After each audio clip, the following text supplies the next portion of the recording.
Bag, I want the bag. Work my way from a garden to a track. Flip it from a track to a plot full of acres. Do it for the farmers and producers and the makers. What we even here for? Occasionally I ask it. I know it's more than struggling, anticipating the casket. Reap what we sow, trying to fill up my basket. Life's a plantation, I self-law and master. Over the plot, I've been granted on this planet. Now it's slanted, cause the chosen been supplanted. But if you overstand it, it was spoken. Fractured, but we ain't broken. Even though some would rather play the role of token, we growing. Black through the essence of a presence. We carry the blood of gods, we carry the mind of peasants. Rich black gardens, future look more like Eden. Multiply seeds like the seed banks in Sweden. Rep my planners on plan according to season. B1 code, switching it up is treason. Black power, family what we eat. Either we get fed or we feed. B1AG. Copyright disclaimer under Section 107 of the Copyright Act of 1976. Allowance is made for fair use for purposes such as criticism, comment, news reporting, teaching, scholarship, and research. Fair use is a use permitted by a copyright statute that may otherwise be infringing. Nonprofit, educational, or personal use tips the balance in favor of fair use. What's going on? What's growing on? What is growing on? Welcome back to the B1AG Daily Bread podcast. I'm Don Henry Harris. We also have Farmer Brown, the MC. Here at B1AG, we focus on Black agriculture as it pertains to agricultural production, health, food, and nutrition, all for the Black family and all for the Black community. Welcome, Black. We got a great story for you today. Rapper Waka Flocka Flame out of Atlanta. You know, he's known for his songs like Oh, Let's Do It, Go Hard in the Paint, No Hands. He retired from the rap industry a few months ago, but now he's decided that he's going to teach himself how to farm. And we are going to look at this. Oh, let's do it. Waka Flocka, learning how to farm. You know, this has been a kind of like a recent wave of Black entertainers and rappers, athletes. You know, they've all been going into agriculture. And this is a trend or a wave. Hopefully it's not something temporary, but hopefully it's something that, you know, we see happen on a permanent basis. Farmer Brown, what do you think about Waka Flocka learning how to farm? First, I'd just like to say peace to the B1 family. It's high infinite power healing our people. Peace to the elder Professor Griff. Hip-hop has been taking some blows lately. We see the power of hip-hop when it comes to marketing, you know, social engineering, certain ideas, certain things within the melanated community, whether you're being that thing up or turning up in a prison, twerking. And so we've been getting some real suspect uses of hip-hop, but I think this story of Waka Flocka, man, it's like the ram in the bush. You know, it's like our baby of hip hop has been sacrificed in so many ways, but I think Waka Flocka and what he's doing, along with so many other brothers and sisters who, you know, are getting that wake up call that it's time to get Black to the garden. I'm glad to touch upon this today. Now, I'd like to just show our viewers exactly what we're talking about. This is Waka Flocka getting his farm on.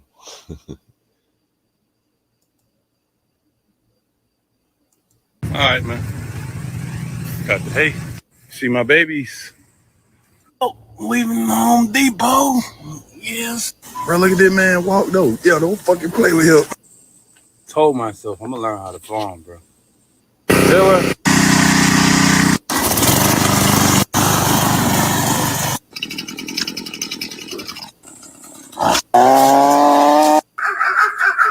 Tomatoes.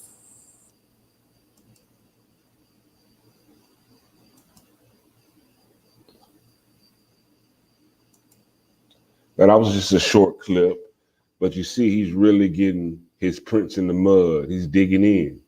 And like I say, he's going to teach him, he's going to learn how to farm. You know, this is now as far as Waka Flocka himself, this is a transition kind of that he's been making over time. Like I said, he hasn't dropped an album in over 7 years. But during that time, during his interviews, you can see that his mental state has been changing.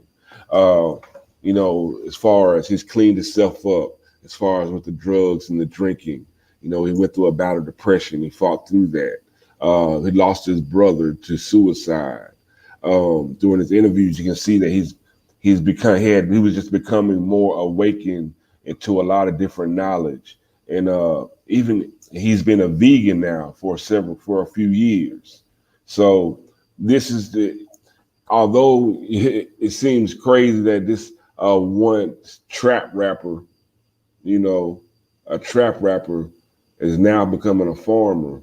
This is actually a transition that's been happening for a while, I believe, for him.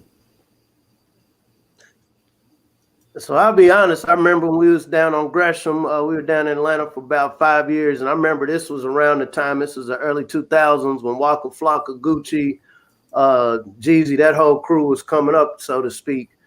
And I just remember, the being very conscientious of the change of the direction hip hop was going.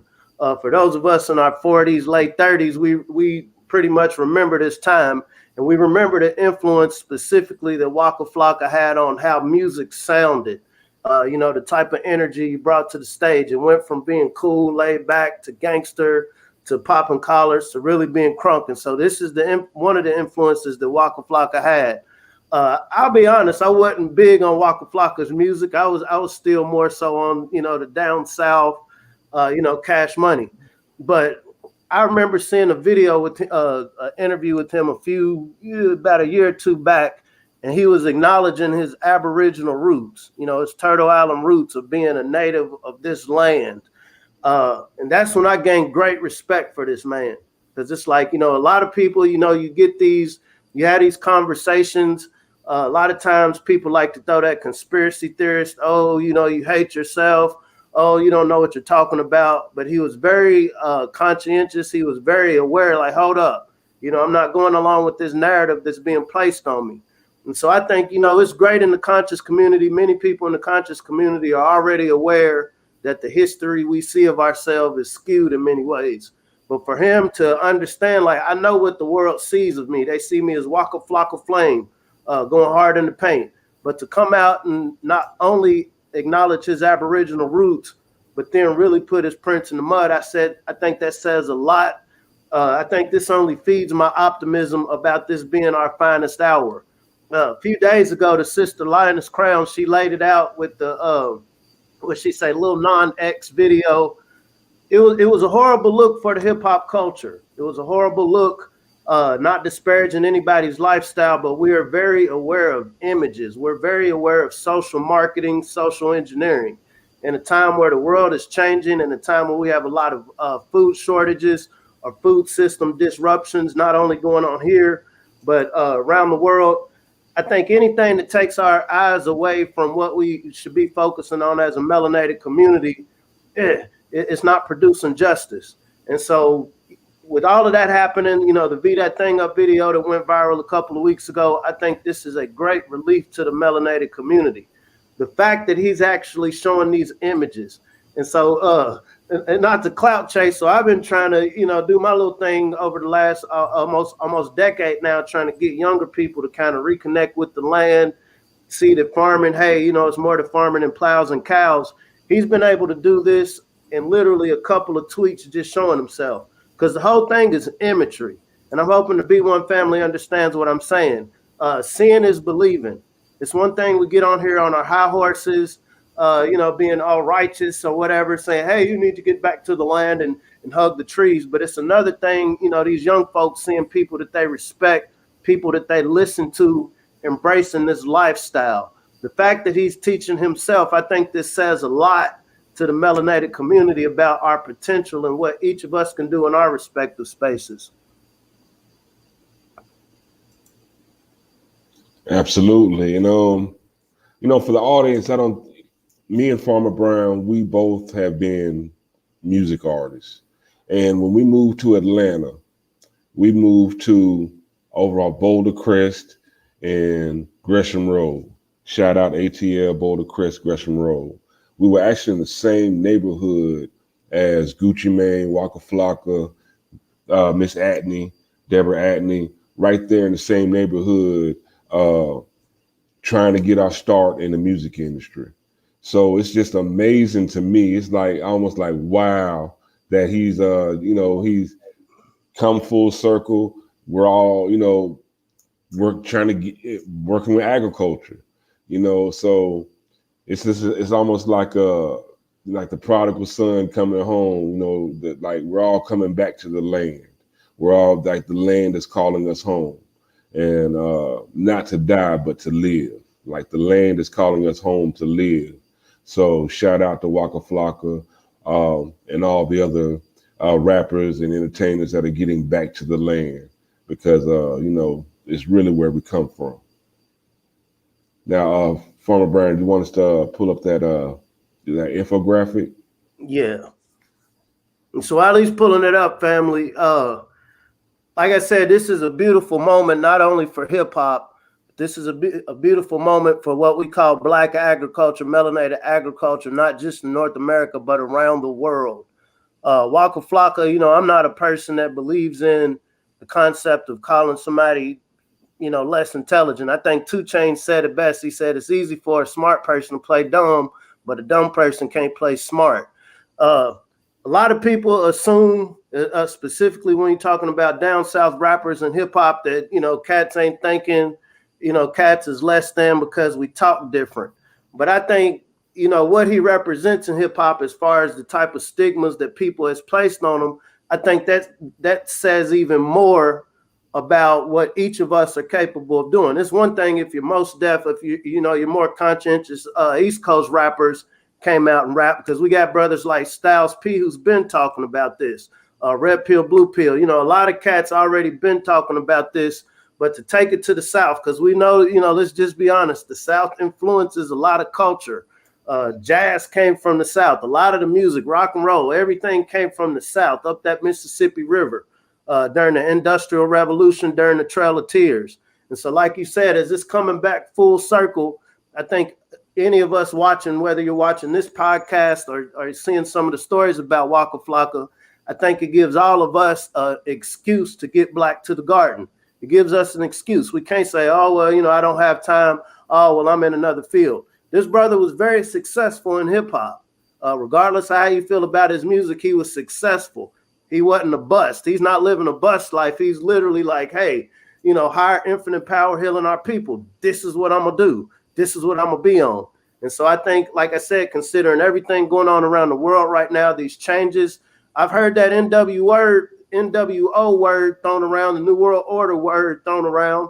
I think the Prime Minister of Australia came out and said it. And so whether you're into the conspiracy theories or not, we're in a Novus Ordo Seclorum, a new world order. And so as this new world is appearing, seeing this image of Waka Flocka Flame of all people in the world should be a great sign that we're in our finest hour, family.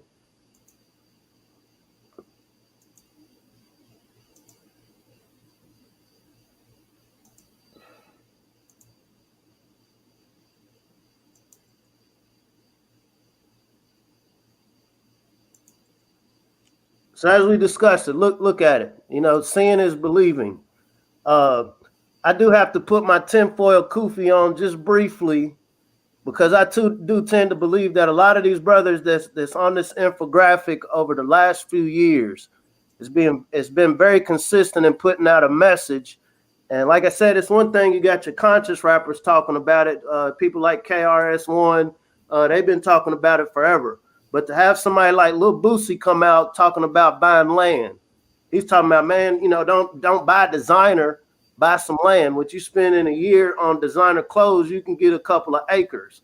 When you have people like Styles P coming out, he's not promoting alcohol. He's not promoting, all of the negative things that hip hop is being used as a marketing tool. He has a vegan juice bar.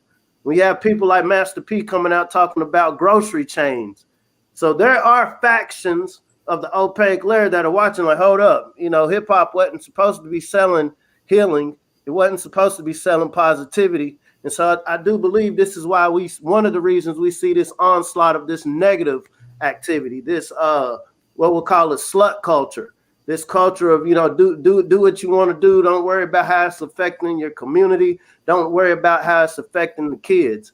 And so I think this infographic, these are just a few brothers who are specifically dealing in everything that we need as a community to build ourselves as this world is changing.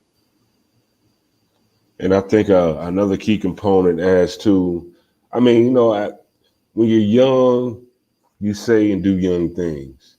You know, these rappers, these entertainers, they've went through the gamut.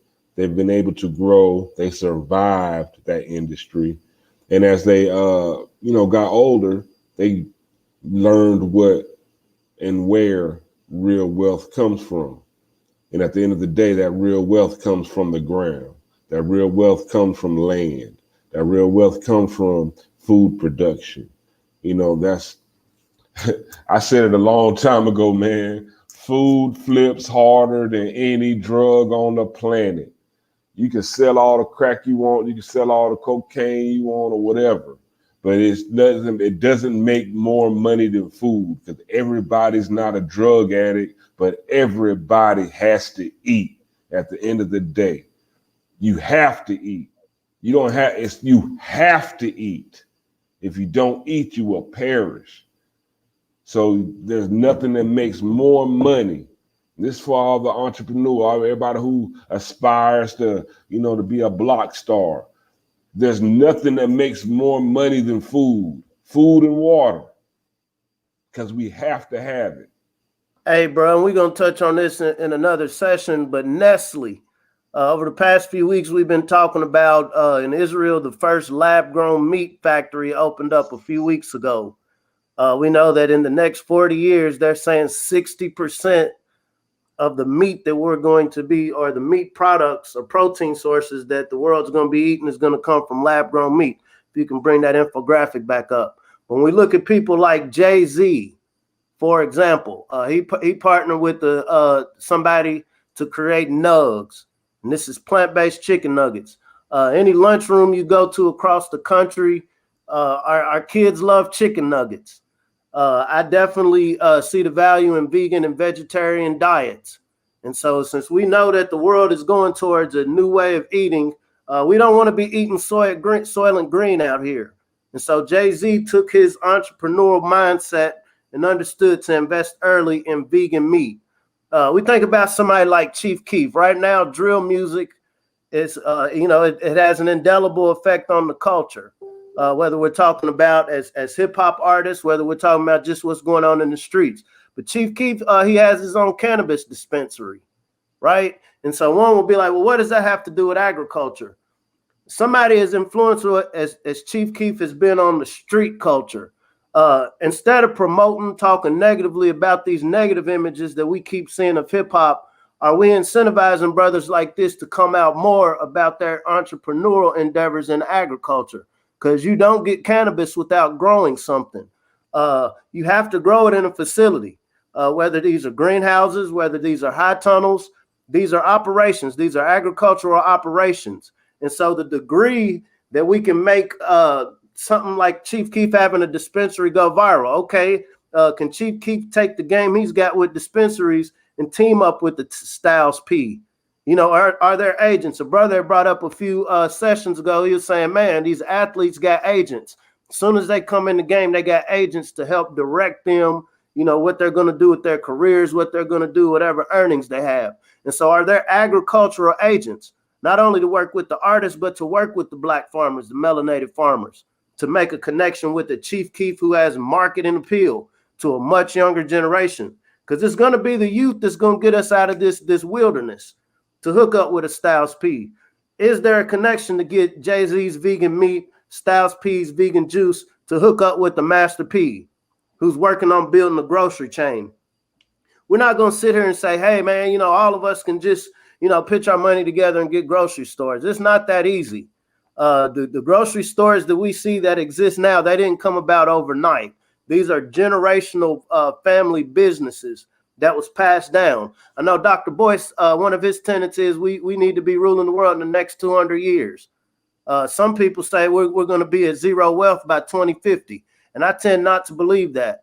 I tend to believe the degree that we're able to really codify around some very specific, non-denominational, non-divisive items such as food security. Bro, I want you to touch on 2 Chainz and Juicy J, because to get any of these operations going, you have to power it. We like our smart devices. We see that Bill Gates, the largest farmland owner in North America, owns 240-some thousand acres. Do you think he's out there on a tractor? No, he's implementing technology. But I think the story you were talking about with 2 Chainz and Juicy J and investing in solar energy. Yes, they definitely 2 Chainz and Juicy J. You know, Juicy J literally said, well, I was going to go buy a diamond watch, but I decided to make an investment into the solar energy company instead. That investment that he made into a startup solar energy company, that startup solar energy company ended up being now evaluated at $2 billion. And 2 Chainz also made his investment in that same solar energy. They're expanding their minds. They're looking beyond the standard wrap package of cars, jewelry, houses, clothes. You know, they're really looking into what makes wealth. What can I put my money into that's going to make sure that my kids can eat? You know, not that they're sharing this information. And what's most important is that they're sharing this information with us, with the consumer, with their fans, because a lot of people do things because of what they hear their favorite rappers say, or what they hear in their favorite rapper songs. So the more positive, the more productive that I see that our favorite rappers, entertainers, or athletes that they share with us, hopefully we'll mimic the bad that they say in their songs. Hopefully we'll mimic the great that they do in their songs.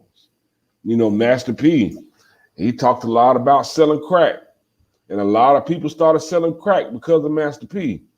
I mean, just to be honest, not judging them right or wrong, but I hope them same people see that, wow, Master P, he's investing in food. He's investing in grocery stores. Oh, he's investing in electric cars, electric vehicles. Bro, I hope they can make the same. I really hope and pray that they make the same transition. It's a transition. We got to be grown folks, and it's all about survival. Let's make that transition and live. Over this past 2 weeks, the brother Tariq Nasheed, he said it came to his heart to build a museum. I'm bringing this point up to say the concept of crowdfunding. And so we know anything that happens nothing is for free in this world. But, just kind of watching, I know as of now, I think he's up to about 300,000, crowdfunding. I think his goal was like $1 million just to make sure he can secure the land. And it's kind of perturbing how petty some of us are. And, maybe I don't want to use the word petty. I'll say skeptical. But family, dealing with this opaque layer of what we'll call white supremacy that we're dealing with, we've come into a culture where we don't trust each other. I wish it was different, but that's just what it is. We don't trust each other. But the point I'm coming to is at some point we're going to have to break this cycle of distrust.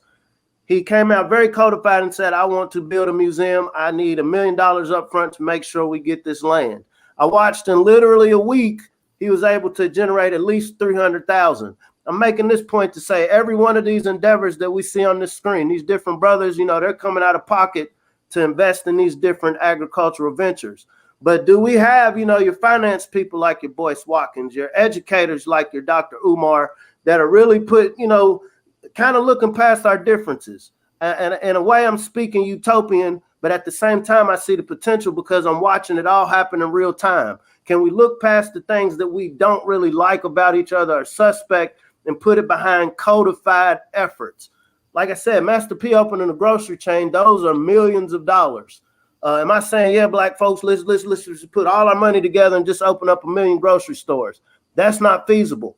But we know, we can literally pinpoint where it is that the majority of the melanated family resides in what we call North America, Turtle Island. Do we start with the larger cities first? Because we see on a governmental, not even just governmental, international level, there is a plan for us, family. There's a plan for us. And it's not to keep you healthy and safe. It is to keep you in a box. And do we want to be in this box for the next few decades? And so what this would take is codified approaches. Okay, step one, we're going to make sure, for one, we're going to secure the farmers. Absolutely. Absolutely. It's a lot of brothers, really putting this work in. So how do we make this message go viral? That is the whole point of B1AG. How do we make this message go viral? And so, okay, first, secure the few black farmers who've been strong enough to keep their land. Secure that, because guess what? That's who's going to source your wing stops. That's who's going to source the produce for, say, your Styles P. These are going to be the people to come through with hands-on experience for a chief keeping his dispensaries, whether you're talking about cannabis or whether you're talking about hemp. Because if you can grow cannabis, guess what? You can grow hemp. What do we get from hemp? There's 25,000 different products that come from hemp alone. And so if with my influence, I can convince you to go buy all of this weed. The government wants to give you weed to get, medically experimented with, right? I'm being funny, but not. And so how do we secure the already existing producers? Second layer, okay, we have people like Waka Flocka Flame. How do we support the already existing producers to build that next layer, that replacement layer of the Waka Flocka age range, who want to get into farming, who want to, absolutely, who want to get into farming? How do we make sure that layer has a formidable onboarding process? Then after the Waka Flocka Flames, how do we make sure, okay, we're about to go into a lockdown again, we're about to go into social distance again. How are we making sure that we're still engaging our youth?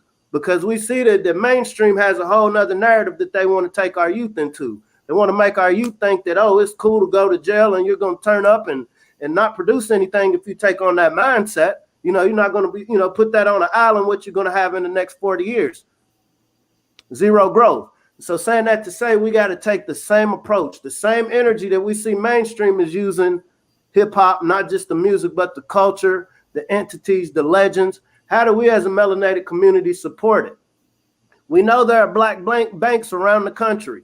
We like to romanticize this concept of Black Tulsa, all the black towns, Asheville. But how do we recreate that? Because once again, back then when they were operating, they didn't have social media to where everybody around the world can see what's going on. I'm telling you, family, some people that, we got some dogs trapped in the corner. And so you can expect them to throw the kitchen sink. But instead of throwing the kitchen sink back at them, what are we doing to build this kitchen and really start whipping it up? Can we support the black farmers? Can we create onboarding processes? Because we see that the USDA, we see that the agencies aren't going to make it rain on our black farmers.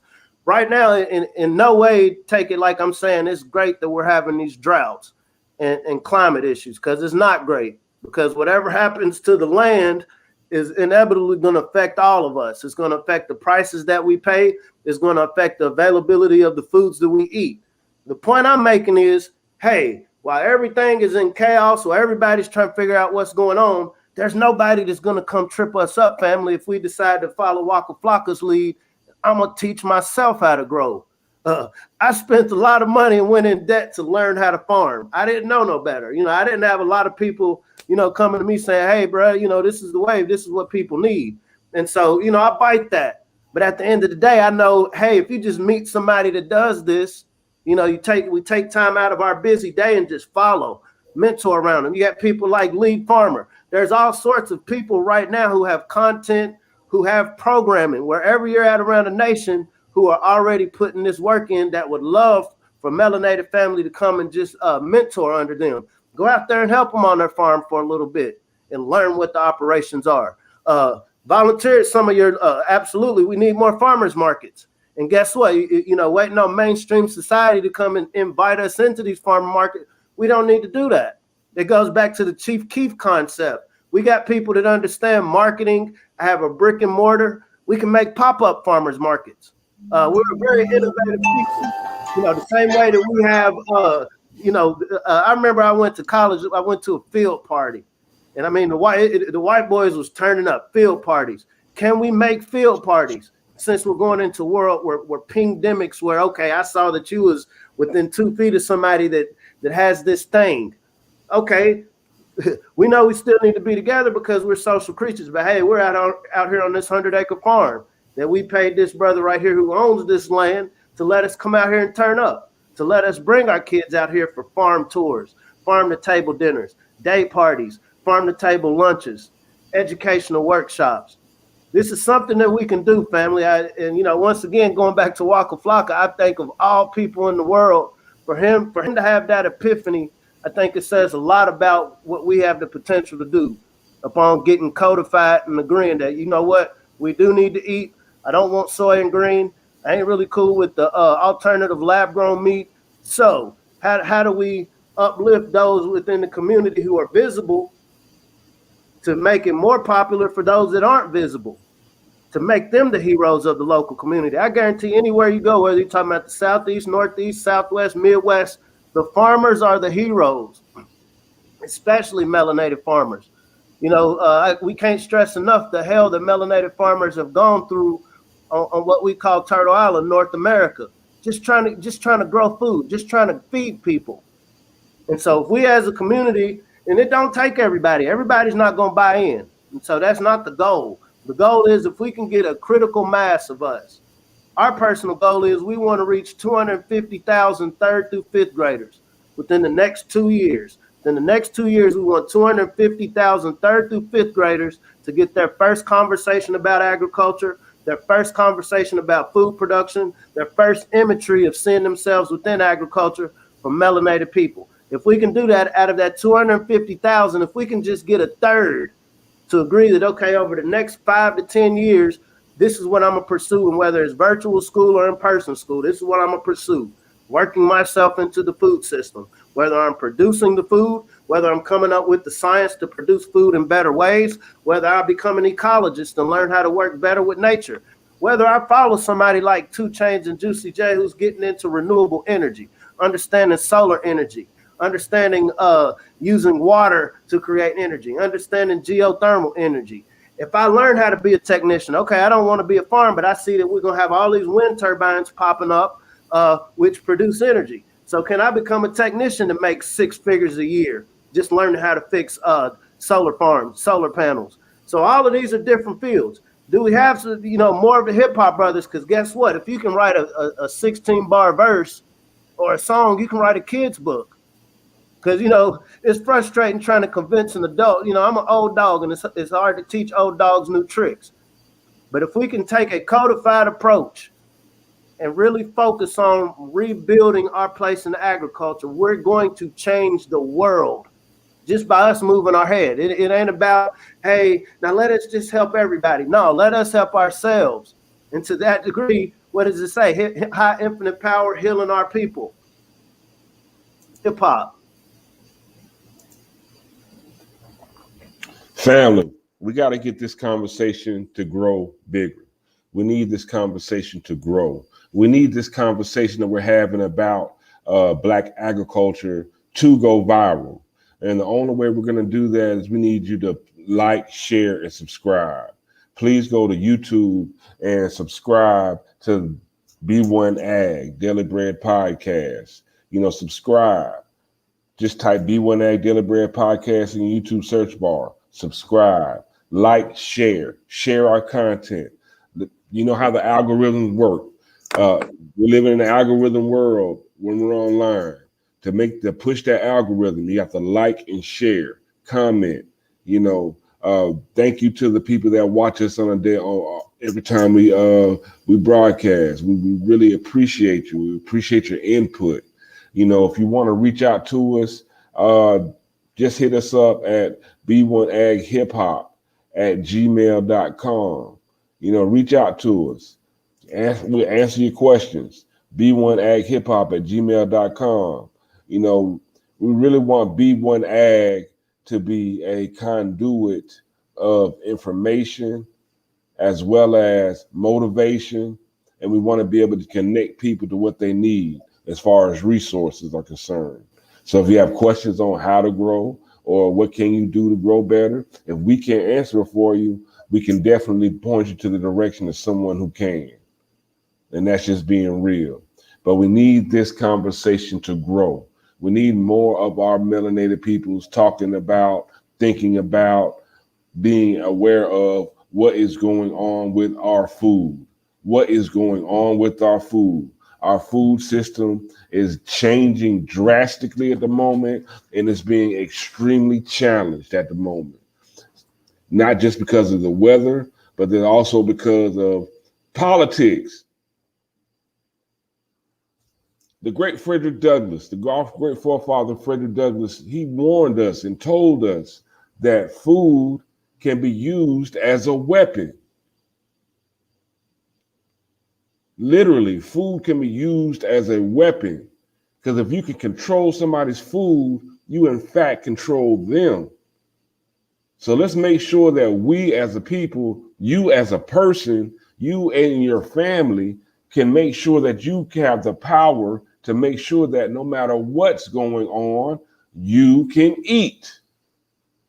If you're talking numbers in production, distribution, hunger over habit, trapping food is a solution. Grinding in the city full of poison and pollution. All this land around me got me thinking about my future. Need a patch of grass to pass the future generations, even if it's cash or plastic digital for payments. Talking agriculture, we not talking about enslavement. Me and all my shotters growing harder in the pavement. It's growing hard in the paint, family. Heard that. And if you do want to get black to the garden, sign up at healthyblackfood.com to learn how to grow your own food. It's a great program. It's entertaining. We present this information in a way that you can understand. We go live every Thursday to answer all of your questions, any questions that you have. You know, create an environment for us to encourage each other, share our experiences, and grow hard. At the end of the day, we all got to grow harder. You know, it's a matter of survival. It's a matter of survival. You know, we can sit here and talk about our favorite sports teams, and we can sit here and talk about Lil Nas X wearing pink jail suits. If we can talk about, you know, WAP and twerking and why can't we talk about growing our own food? Why can't we talk about eating healthier? Why can't we talk about building our immune system by eating healthier to keep us away from all these things that are going on, all these variants? You know, these are the things that will keep us alive. It's a matter of how we survive. Never forget, we have a lot of distractions on this planet. We have a lot of distractions that come across our screens. We got a lot of distractions that come across our laptops. We got a lot of distractions that coming through the airwaves. Let's never forget to keep the main thing in their main thing. And at the end of the day, the main thing is to make it to the next day, survive. And we don't want to just survive. We want to thrive and grow. So let's grow harder. Let's grow on, and and let's just flourish.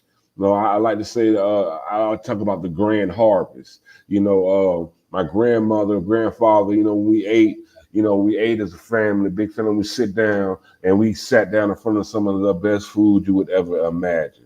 And I would love for everyone on this planet, especially our melanated peoples, to be able to always sit down to the best food that you can imagine. You know what I'm saying? So this is a dream of mine. I want everybody to be able to enjoy their grand harvest. Let's put in that work. Let's grow harder and reap the benefits of a great harvest. Let's reap the benefits of a great harvest. A grand harvest. Brown, it's been a Waka Flocka said he gonna teach himself how to farm. And oh yeah, shout out to Waka Flocka. Hey, we got a lot of good information for you to help you learn how to farm. We know a lot of the same people. I've already reached out to them. Hopefully they'll reach out to you soon. We get you the information that you need. If you want us to come down there and show you Waka Flocka how to farm, how to grow harder. We would do that. We know a lot of the same people, bro, and we're reaching out. And if you see this, if somehow you come across this, get at us, man. B1AGHipHop@gmail.com. Get at us. We're reaching out to you as well. Farmer Brian, you got any final words? No seriousness, family. We just jumped into these YouTube streets this year. You know, where neither of us, you know, grew up wanting to be YouTubers or content creators, but considering the gravity of what's going on right now, get all the information you can, print it off. When it comes to learning how to grow, you know, if you come across pages where people are doing demonstrations, watch it. Right now, there are many things going on with algorithms, you know, trigger words. We've been I think the word is shadow banned, talking about getting people to grow food. So saying that to say we're in a very serious, interesting, but great time right now. So, you know, don't waste any time. It's better to know it and not need to use it than need to use it and not know it. Right now, there's all sorts of information around you, so take advantage of it. This is, you know, to make use of your HBCUs because other people have use of the HBCUs. Reach out to your cooperative extension wherever you're at. If you're around a land grant institution, call up your extension agents. Hey, I got an acre in the backyard. I got a quarter acre. I got some family land. You know, what can I do with it? Can I get some soil samples? Can you test my water quality? Do I have any wells back here?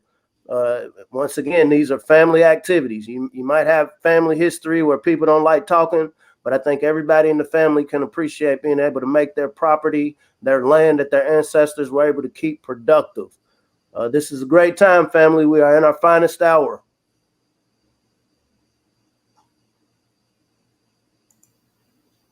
And if you really, really want to know something, what do they need to do, Farmer Brown? Growing hard in the paint. Learn how to grow something.